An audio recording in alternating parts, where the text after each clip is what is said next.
Welcome to another edition of the Willie Bragg Show, and happy Labor Day to each and every one of you.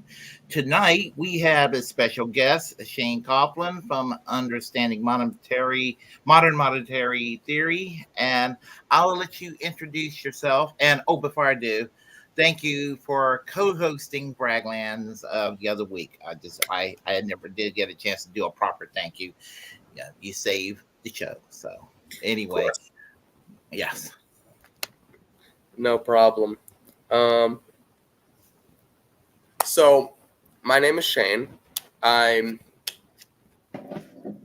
as Willie mentioned, I do work with an organization called Understanding MMT, where we educate on MMT. But I'm here today, as an individual, just to talk about MMT and where and how it functions. I'm also currently a student at Torrens University, which is a program that was which is a program that was started by, or at least the program I'm in was started by Stephen Hale, who is an MMT economist. So a big portion of that program is modern monetary theory. Also, I see Joey Shantz in the chat says modern monetary theory relies on the U.S. dollar being the world. Doesn't exactly work like that, but we can get into that. Okay. Yes. I'm just getting pretty familiar with the modern monetary theory. I don't necessarily call myself an economist, but I know what kind of economy works best for the people, and anything that basically helps the people, helps our society in general. And Which explains the politics I have and you have, and much of our listening audience tend to share. So that's what we're here to discuss: modern monetary theory, and the need for others to understand it. But I'm gonna let the expert handle it. Shane, you take it away. I would not call myself an expert by any stretch of the imagination, but let me explain MMT as I understand it. So, what we need to understand is it's not about dollar being trade. Okay. So, I want you to ask yourself a question. I'm going to give an example, and then I'm going to give an explanation. If I told you we were starting a country tomorrow, and I asked you, Willie, to pay taxes, how are you going to pay your taxes? Um, you're talking about the population, basically. The government levied the No. taxes. You. How are you going to pay? No. How are you going to pay your taxes? I've set up the government. I haven't done anything else. How would you like to pay your taxes? You owe me $500 for the year. Hmm. Well, I'm going to say that with this new country, there are municipalities, you know, territories, Right. provinces, state, or what have you, and so each of these jurisdictions will receive some kind of funding from each of these individuals, and um, that will be a way. And I guess that the central government will do some serious overlapping in funding, I guess, needed services. So the point I was making is if I've set up a government and I haven't done anything and I ask you to pay taxes, you can't. Because I, as the central government, have not spent any money into the economy yet. So if I haven't spent any money, the money doesn't exist for you to pay taxes. So that was just a point of nuance I was trying to make. Right. Oh, okay. I How got you. can Yeah. people pay taxes money they don't have? So but I digress. So the best way to explain MMT is to start with why do we pay taxes? We, at least on the federal level in the US. So I want to go ahead, if we could play that first video that I have there First, okay. that Let I me had get. sent to you, that Yeah. will Yeah. give, that will be Warren Mosler explaining something there, and then I'm going to expand upon that. Yeah, let me go ahead. And you can ask. Yeah, let me go ahead and do that. Let me set it up here. Okay. I'm my own producer, so it's it's fumbling through sometimes. Let's see. I just thought it'd be fun to start with that thought experiment. Yeah, absolutely. Everybody misses that one. Don't worry. Yeah. Okay, I found the Warren Mosler Fox Business Report, of course. So we'll get started. No, it's not that one. It's not that one. It's the one that says the. No, I sent them to you in order. It's the first one on the list in the email. No. Okay. All right. Let me go ahead. I have them in order, so I was just remembering. Let's see.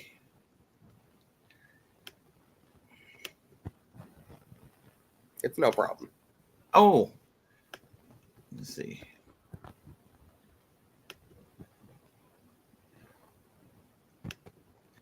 StreamYards will do this too. All right. Hold on a second.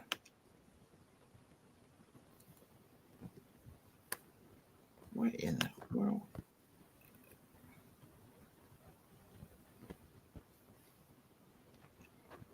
Okay, I'm so sorry about that. It's no problem. Let's see. Oh, wait a minute. Here we are. Okay. That's the one I thought it was. Okay.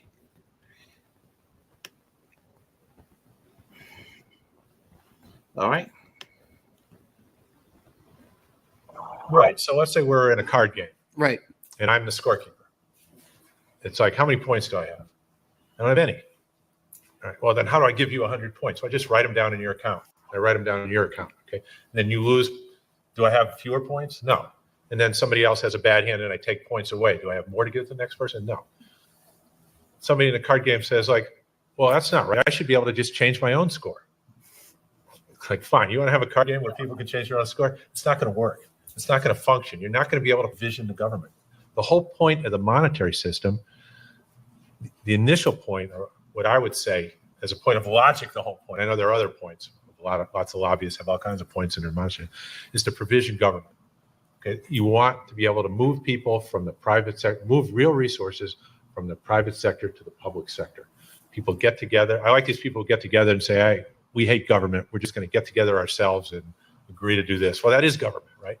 And so you start off and you say, we would like to have an army. We would like to have a legal system. Well, how do you get people to move from the private sector to the public sector? You could ask for volunteers. It doesn't really work all that well. It's been tried the way that we do it. Now, they might come up with a better way. Is you slap on a tax and something that nobody has. And then in order to get the funds to pay that tax, you've got to come to the government for them.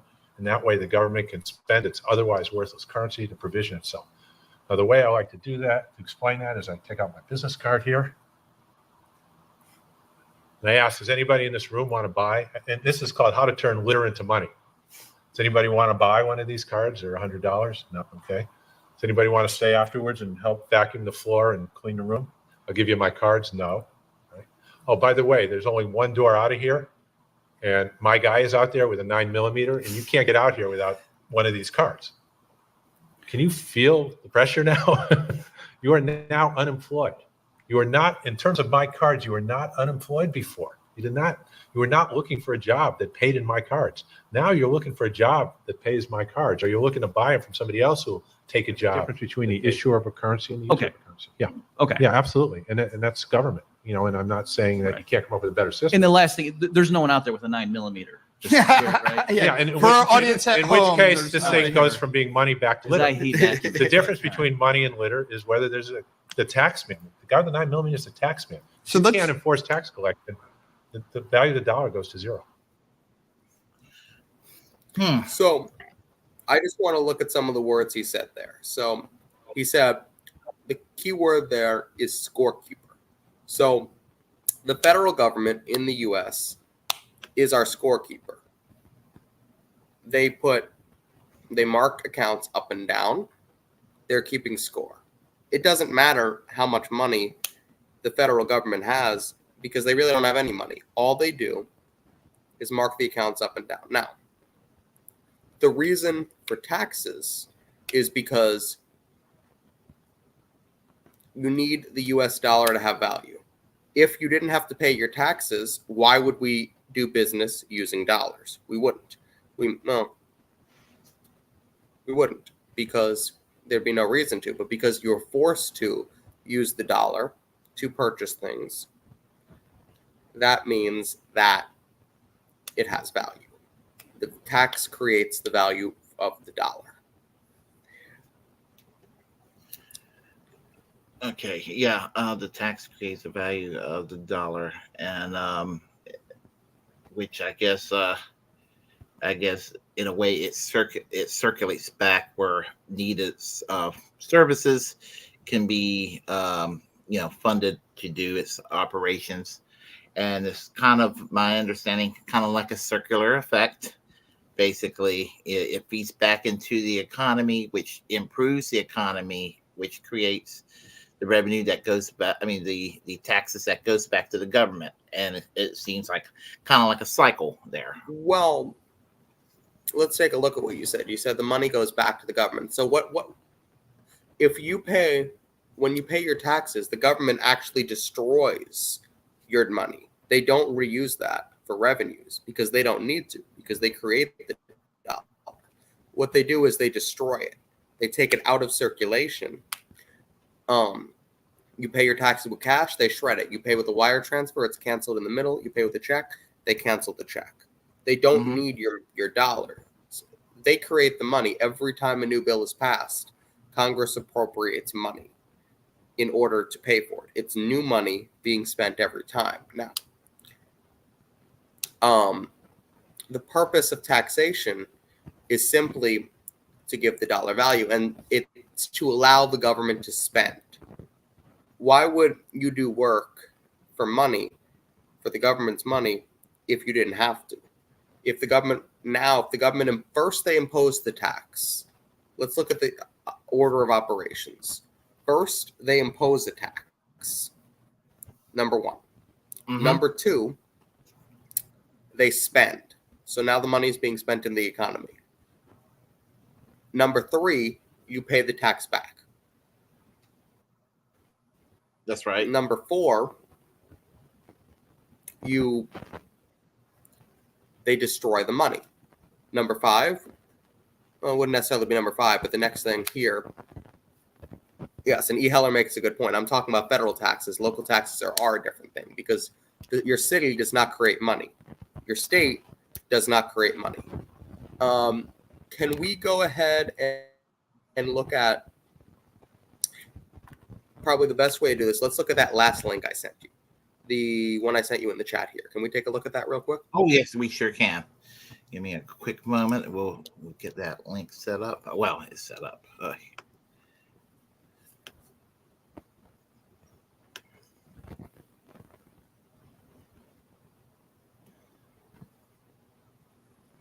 Let's see. Oh, okay. That's the one. Okay. All right. So Okay. This is the website of a U.S. Senate candidate in New Jersey, Christina Khalil. I worked on her campaign briefly, and I co-wrote this with Dr. Joe Firestone, a friend of mine. So let's look here. As outlined in Article 1, Section 8 of the Constitution, the United States is a currency issuer. So Article 1, Section 8, Congress creates money by law. That's number one. Number two, Alan Greenspan, and we'll look at his video in a second, a former Republican chair of the Federal Reserve. He has said this. He said the government cannot go broke. Number three, the deficit. So for those of you concerned about the deficit is the difference between government spending and tax payments collected. So if I spend $10 into the economy and I tax back $8, let's say I spend $10 to pay you, Willie. Now I'm taxing back $8 from you. So we'll record on the government side a -8, but on the other side, it's a +2 because you have $2. So the deficit is the difference between the money spent in and the money taxed back. So what's happening there is the deficit is our wealth. If you reduce the deficit, as it says there, their red ink is our black ink. So the government's red ink is our black ink. The private sector, which is us, we cannot be in surplus if the government's in surplus, because that means the government has sucked all the money out of the economy. The government has to be in deficit. If it's not in deficit, there's no money in the economy. But there are other ways we can be in surplus. I'm not going to get into that because that gets too complicated for this discussion.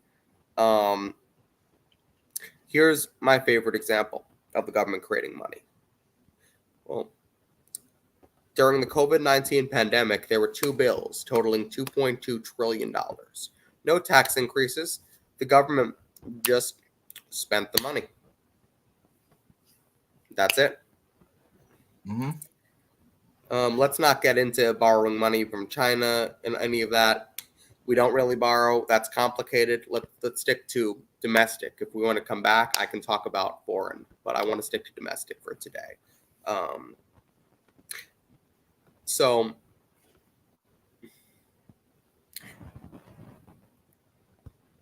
any questions so far? Well, an observation basically it is funny that when they're talking about how we can't afford things, and when the COVID hit, even though we had maybe a $1,200 check here and eventually a $2,000, $1,400 and $600. That's how that worked at that time. Oh yeah. Yeah, they have $4.5 trillion to easily give to these companies in exchange that they would not go and lay people off, and a lot of them did anyway. And it just the money seems to be there when the politicians want it to be there, and they make excuses for quote unquote why we can't have nice things. Mm-hmm. Yeah. And so there seems to be a little bit of smoke and mirrors among these politicians. They literally do not want us to have these nice things, but it's very convenient to bail out the corporations when the corporations ask to be bailed out. Well, what Ralph Nader calls socialism for the rich. Absolutely. Can we take a look at the Alan Greenspan clip here? Yes. Hold on a second here. All right, let me the Alan Greenspan clip.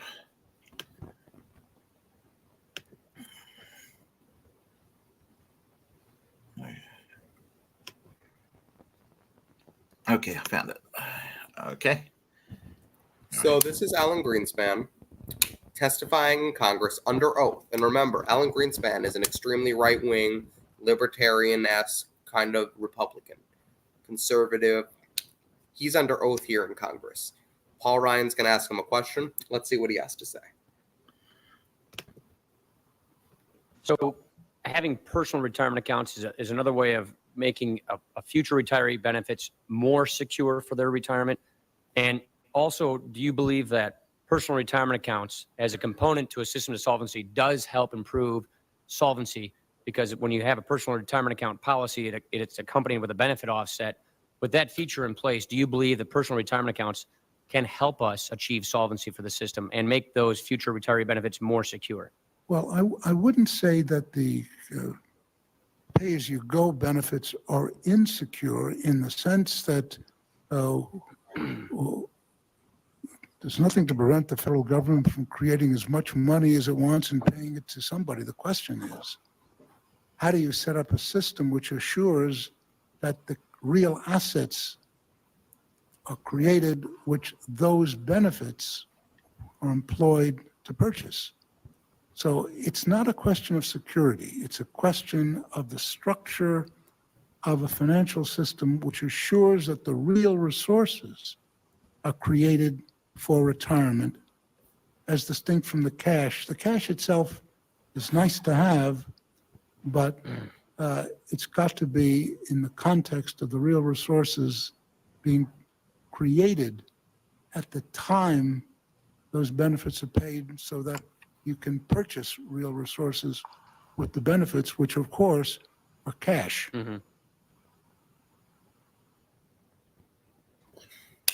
I just love Paul Ryan's face there. But Yeah. That makes one of us. I know what you mean, though. Yeah. I know what you mean. I know what you mean. Yeah, yeah. Yes. that's what I'm trying to Yeah, privatize Social he, Security. yeah, he didn't like what he was hearing from Alan Greenspan. It was not what he wanted to hear. No, it was not. Yeah. Yeah, and I know that he wanted to privatize the entitlements a decade ago when he was the Speaker of the House and advocating it as Mitt Romney's running mate. I remember that pretty well, and just as horrible as they all are, thank God he left Washington. So, probably the best thing is let's take a look at the Ben Bernanke clip. That would be it. Let's take a look at that, and that will give a little more context. So, does everyone remember during the crisis, 2007 to 2008, when the banks were bailed out? Everyone was concerned that it was taxpayer money, that it was a big deal, that whatever. Now, I'm not saying we should have bailed out the banks, but the chair of the Federal Reserve at that time was Ben Bernanke. And he was on 60 Minutes, and here's what he had to say. Let me shrink the thing here. Let's see. Okay. Whoa, I didn't mean to do that. Hold on, sorry about that. Okay, let me do this. Okay.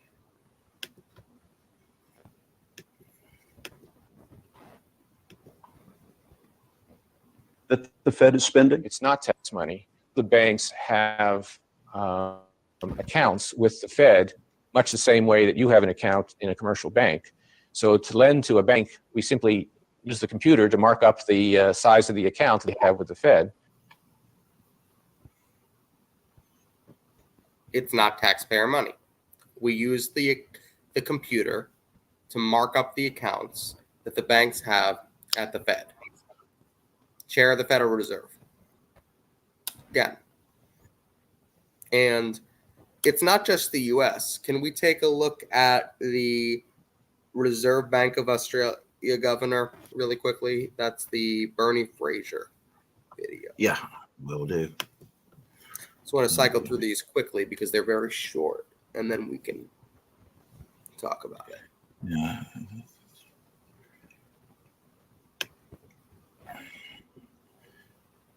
Right here. Okay. Found it. All right. So this is the Reserve Bank governor of Australia. I'm not sure if he's still there. He was asked if a government should behave like a household. You know how you have a constrained budget in your household, things like that. So here's what he had. Let me get it. Bernie Fraser.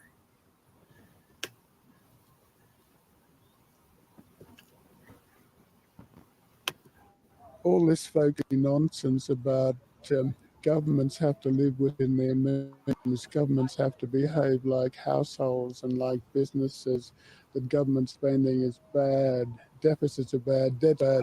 All this to me is nonsense, really, because governments are not like households, they're not like businesses. They have responsibilities that go beyond.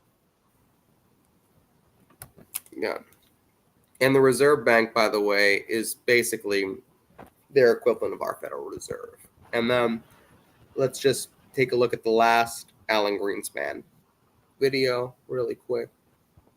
Okay. See that short one?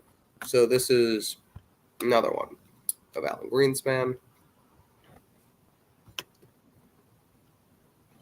Let's see. I can see there's a wonderful discussion going on in the chat. And we have some people in the chat who already know MMT who are taking care of it. I think this is, hold on a second. No, No, that's not it. That's the one, that was the one from earlier. Sorry about that. no problem. Oh, I found it. I found it.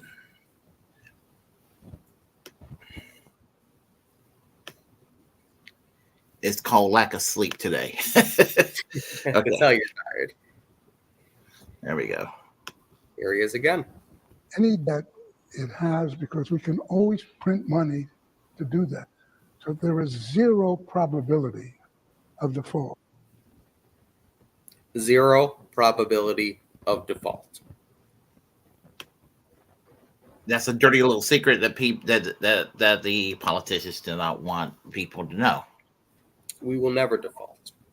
As long as we issue our own currency, and as long as we're not on any kind of gold standard where we've tied the money to something where it limits how much we can spend. Yes. Yeah.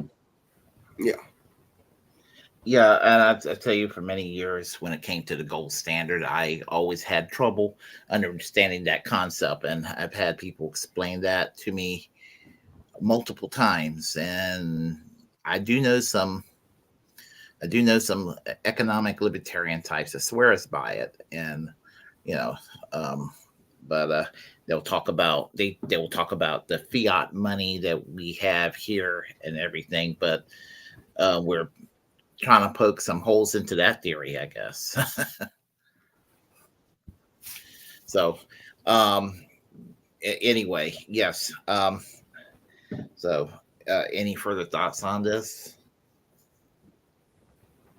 Well, that's exactly how it works. So why we don't want to be on a gold standard. If you tie your money to gold, you're limited by how much money you can spend to how much gold you have. And you don't want to be limited. You want to be able to spend whatever you need. Now, that doesn't mean you just spend like crazy, because you just don't do that. Now, a lot of people will blame MMT for inflation, and they'll say that you're just printing money and you're causing inflation. Inflation can be caused by a number of different things. It can be caused by supply chain issues. It can be caused by people bidding up prices. It can be caused by a number of things. The money itself does not create inflation. The money, we create money every single day. Money creation does not create inflation. Sometimes things that are done with the money, if you have too much money in the energy sector, and you have prices being bid up and you have supply chain issues, that'll create inflation. But the money itself doesn't create inflation, and you can always try to free up resources in order to address that. There's ways to address that. I know that when the COVID crisis was kind of calming down and there was a sense of normalcy returning, we had and we still contending with inflation, and I know it is from the supply chain, because everything got majorly disrupted when COVID hit, and as things gets back to normal and there's a lot of demand, it puts a lot of strain into the economy. That's where, from my understanding, where our modern inflation is coming from. It's not from government being generous, which is, I laugh when people tell me that, but anyway, just I've been kind of arguing with some certain people for years. Absolutely. Can we take a look at the Fox News there? Fox News, do we have to? Yes. I'm just being silly. Let's see. I'm a very silly person. Let's see. All right. So this is Warren Mosler going on to Fox News, and they're talking about this a little bit. Let's take a look. And he said, you distribute $150 billion to all states on a per capita basis. Yeah. You are assuming that increase in demand that you stimulate with that money, with the payroll tax, private sector jobs? With the payroll. The reason we lost private sector jobs is one reason. It's because sales fell off. Okay, but you've got to admit that the deficit simply explodes at that point. Deficit gets larger, yes. It explodes. And you understand what the deficit is from your school days, right? Well, look, The that's all difference between- theoretical. So No, this is operational fact. I'm not talking any theory or philosophy. go on. Okay. When the government spends, it adds balances to reserve accounts at the Fed. These are checking accounts at the Fed. Okay? And when the government taxes, it subtracts money from checking accounts at the Fed. Net spending, deficit spending, is a net add of our net financial assets to the system. It's an accounting identity that the government deficit equals So we private print it. sector savings, So we print it. non-government savings. We print it. Printing is a word that goes back to the gold standard. It's the ratio between printed money and the gold supply. It's not an applicable term. Warren, The applicable it's term all is we. smart and no, intellectual this- and theoretical. Come on. This is a fundamental error that's been made and why we're in the situation we're in now. Okay. When you have a non-convertible currency and a floating exchange rate, all government spending is merely changing numbers in bank accounts. The person at the Treasury who changes numbers up, and the spending is operationally independent from the taxing. There's no operational Okay. constraint. I gotta go because I'm out of time Yeah. and my head's spinning. And I've been under oath, by the way, Oh, really? Yes. But not on this program. on this program. I Warren swore Moser, myself. that was interesting, and we appreciate Okay. you being with us, Warren. Thank you very much. Mhm. You can see he had to go. Yeah, he got owned. Yeah, he was definitely owned. Yeah, and as I said, it's the dirty little secret that they don't want people to know, and they will do what they can to keep people in the dark.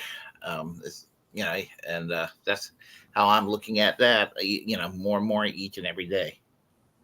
Absolutely. And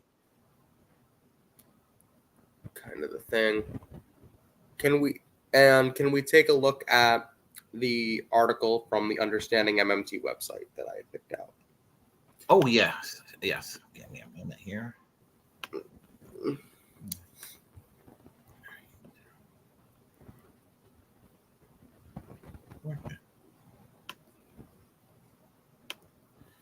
Here we go. So, Jerome Powell is the current chair of the Federal Reserve. That's him. He looks like a cartoon character. That's definitely his real picture there. So, he's actually a liar, unlike Alan Greenspan and Ben Bernanke. Well, I guess he's not under oath, but he's been lying to us. So, this is an article from the Understanding MMT website. I'm not going to go through the whole thing, but the thing about Understanding MMT is they have sources who are economists who go through these things. Let's take a look here. So,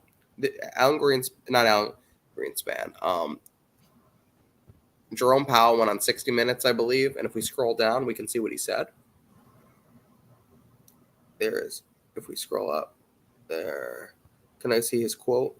No, Right there. that's Warren Moser's quote. There, it's above that one. In the red. Oh. There it is.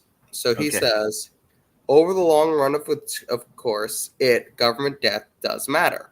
We're borrowing from future generations, and every generation should really pay for the things that it needs.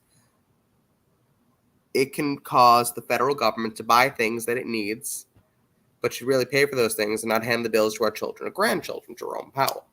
So here's the issue. Jerome Powell has just claimed that we're borrowing from our children and grandchildren. And every time we spend the deficit, let's scroll down a little bit and see what the experts had to say on this. Right here. Okay. All right.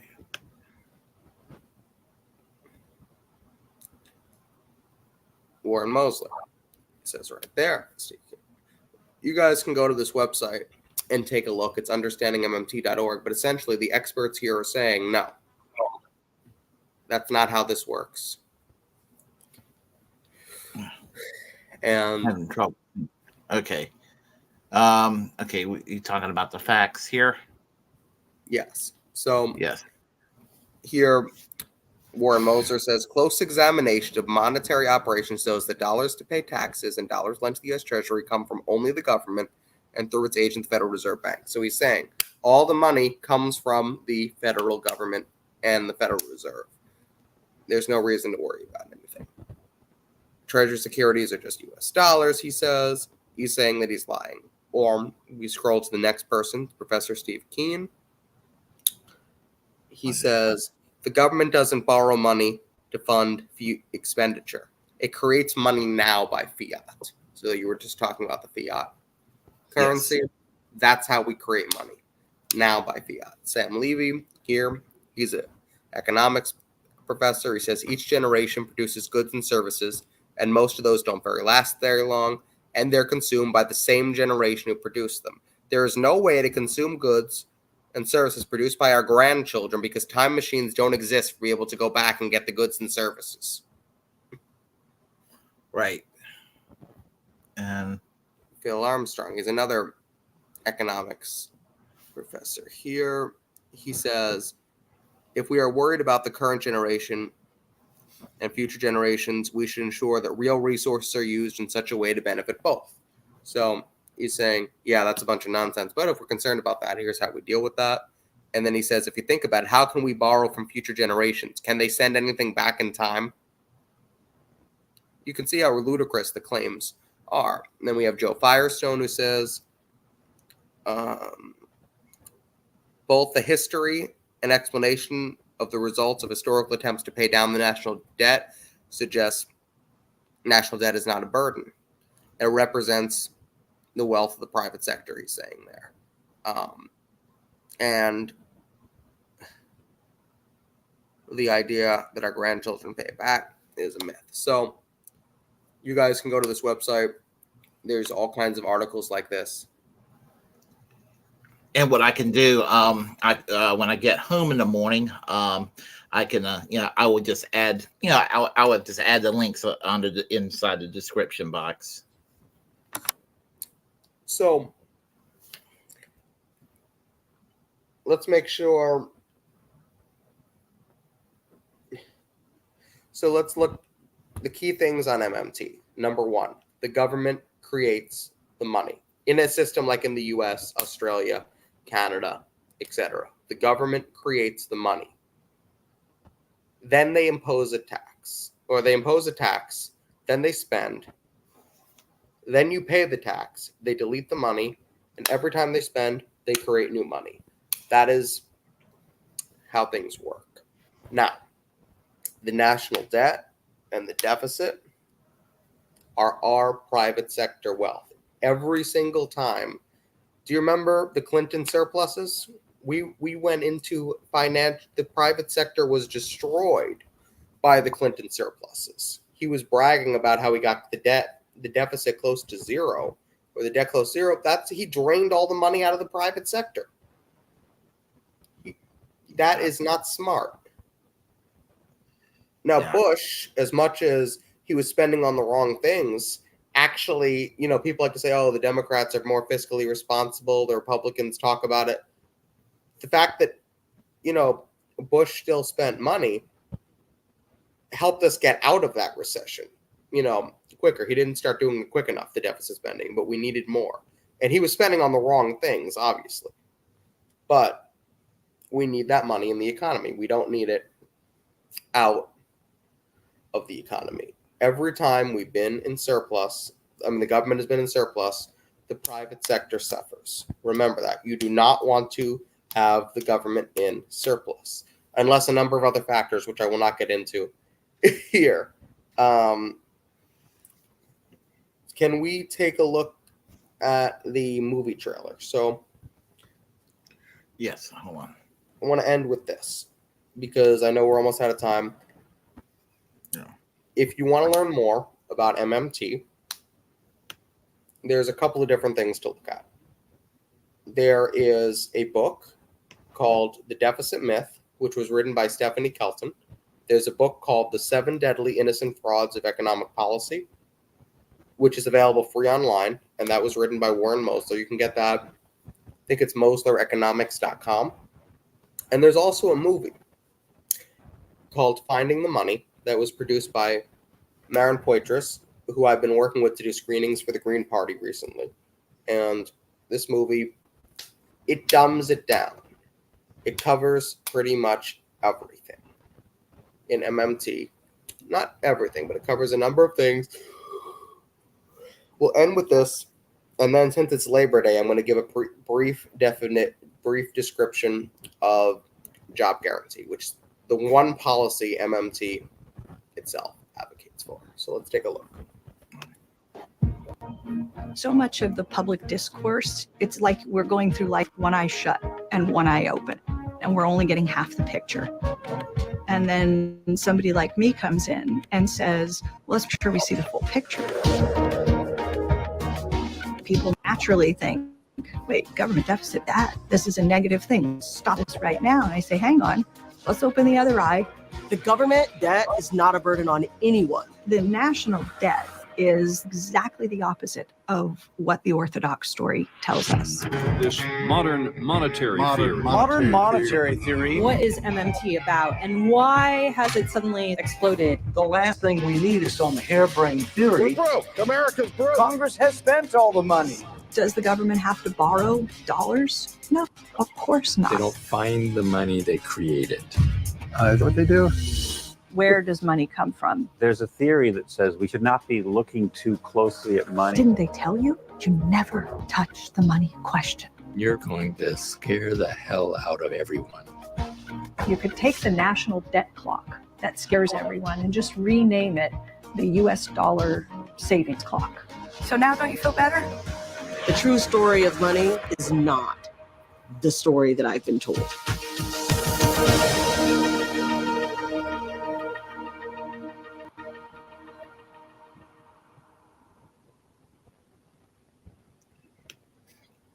Oh yeah. Yeah, I remember the national debt clock back 30 some years ago, how people were freaking out over the like by the hour. It was sort of like the financial version of the doomsday clock, I guess, in a lot of people's minds. Absolutely. So today's Labor Day. So I want to talk about the one policy that MMT advocates for. So MMT does two things. It has a descriptive side, which explains how monetary systems work, the operational, how everything works, the nuance of how things kind of go, how the money is created, all that. That's one side. Now it has a prescriptive side. After having that understanding, what do we do? So there's something called the federal job guarantee. Now the idea is when the government imposes a tax, you're now forced to find work to pay for it, right? To pay the tax. Because if you don't, there's an enforcement mechanism. You will go to jail if you do not pay your taxes. That's how there's a demand for the currency. Because of that, some people will go and work for the government and they'll get the money that way. And some people will go work in the private sector and they'll find their own jobs. But what we have this little thing called unemployment because the government doesn't spend enough money. In theory, doesn't spend enough money. There's not enough jobs to hire everyone. So there's people who are left out. So MMT says the government created unemployment. So the government should have to fix unemployment since it created it with the tax. And should be a moral responsibility. The government. So there are several different proposals for the federal job guarantee. The original proposal was by Warren Mosler, Bill Mitchell, and that group, the first generation of MMTers. And what they propose is pretty simple. You offer a government job, non-disruptive wage, and people are able to get a job if they want it. You get to full employment. It doesn't really do too much to compete with the private sector, but there's jobs available for everyone. Now, the MMTers like Pavlina Chernova, Joe Firestone, and others take it a little bit further. Not necessarily the policy, but they say you need to have a socially inclusive wage, a living wage. And what that does is now everyone can get a job at a living wage, and it forces the private sector to raise their wages. Why am I going to get a job at CVS for $15 an hour if I can go work for the government for $25 an hour. Now, CVS has a choice to make. If they want to keep their workers, they're going to raise their wage $26 an hour, $27 an hour. Or it also gives me the option, if I'm going and I'm working at a job I don't like, I can just go to the government. I can say, I'm done. If I'm not getting paid enough, I can go work for the government instead at a good paying job with benefits and all of that. Some propose adding a basic income, not a universal basic income, but a basic income as a component of the job guarantee. So if you cannot work or will not work, you'll get a percentage of that wage. That's a proposal. But essentially, even though there's disagreements on how to execute the job guarantee among the economists and the experts, the core idea remains the same. Full employment, everyone should get a job because the government creates unemployment and it's their responsibility to fix it. How they fix it is where they disagree. And I'm thinking of a piece of legislation, and we talked about this before, called the Humphrey-Hawkins Act, that's supposed to guarantee a full employment economy. That's actually the law of the land. And It is, huh? Yeah, it is. It's the law of the land since 1978 when it was implemented. I mean, it voted upon, and it's not being enforced. And I hear politicians say, well, maybe we got to go and enforce some of these laws. Well, I never hear them talk about enforcing Humphrey-Hawkins, which would guarantee, my understanding, a living wage job for the entire population in a way that you just described. Yeah, absolutely. That would solve the problem. If you have any version of this federal job guarantee, you just eliminated unemployment and done. Now, people can say, I don't want the job. It's not forced. People will say, well, we tried this here, here, and here. Yes, there are some economies that tried a forced job guarantee. That doesn't work very well. This is a voluntary thing. Everyone has a job offer. And it's, in most cases, it's locally administered and federally funded. So you'd have a job commission. You lose your job tomorrow. You go down to the employment office and you say, this is what I do. Do you have anything for me? Well, no. Okay. Well, this is what I do. Maybe you petition that they create a job for something that you do, or you take one of the jobs they have. But it essentially changes the unemployment office into the employment office. Which is the way it should be. Mm-hmm. Yes. You go down there and you get your job. And it's guaranteed. And, if you find that jobs are essential, because the ultimate goal of the federal job guarantee, according to some economists, is just to get people back in the private sector. That's fine. Some want to be fully public sector. But if you decide that a job is so important and so necessity, you can create a regular public sector job that's not part of the job guarantee at a higher wage and make it a permanent position. So there's a number of things that can be done. And the federal job guarantee, several variations, but again, all of them do the same thing. They eliminate unemployment. 100% employment, full employment economy, which, as you said, is actually the law. So we should be implementing a federal job guarantee. Yes, and I think people are painfully unaware of this piece of legislation, and I think there should be some. I think the people should go out demanding that this be implemented to solve not just solve the unemployment problem, but solve the underemployment problem, solve the income and inequality aspects of even those who are employed. I mean, henceforth, why I advocate what I advocate every couple of days on this channel in one variation or another. So, yeah, I think that I think we should actually discuss this again in the future. I got to go to work. very soon. But would you care to come back on the Willie Bragg Show to continue this discussion? Absolutely. And I'll just say, for anyone interested in learning MMT further than I've explained here, Deficit Myth by Stephanie Kelton. And that also comes in an audiobook for those of you who prefer to listen.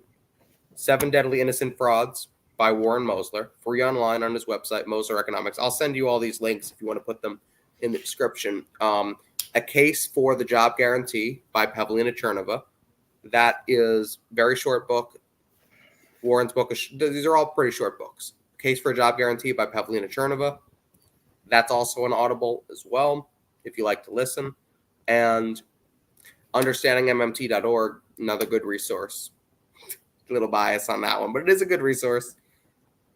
And,